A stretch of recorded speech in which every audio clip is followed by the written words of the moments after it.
সকালের এই চরম দাঙ্গা শান্ত হলে মন্টেগুর পরিবারের প্রধান বেনভেলিওকে জিজ্ঞাসা করে, এত বড় দাঙ্গা হয়ে গেল, রোমিও কোথায়? রোমিও হচ্ছে মন্টেগু পরিবারের একমাত্র সন্তান। সে যদি দাঙ্গায় জড়িয়ে পড়ে তো বনভেলিও তাকে খুঁজতে বের হয়। রোমিও তখন সদ্য প্রেমে ছেঁকা খেয়ে শহরের বাইরে বনে বনে ঘুরে বেড়াচ্ছে। সুন্দরী মেয়ে রোজালিনাকে সে বিয়ে করতে চায়। এদিকে রোজালিনা প্রতিজ্ঞা করেছে সে আজীবন কুমারী থাকবে।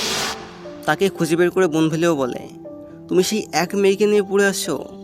ভেনিস শহরে এত সুন্দরী মেয়ে, একটা গেলে 10টা আসবে, কিন্তু যে কখনো প্রেমে পড়েনি সে প্রেমের মর্ম কী বুঝবে?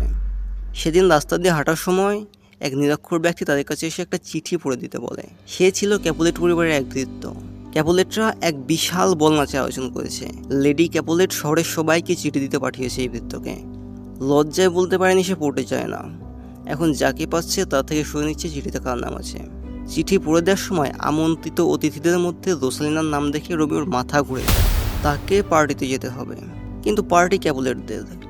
যদি কেউ ধরতে পারে যে সে মন্টেগু, তাহলে সেখানেই মরতে হবে। তখন তা প্ল্যান করে মুখোশ পড়ে যাবে।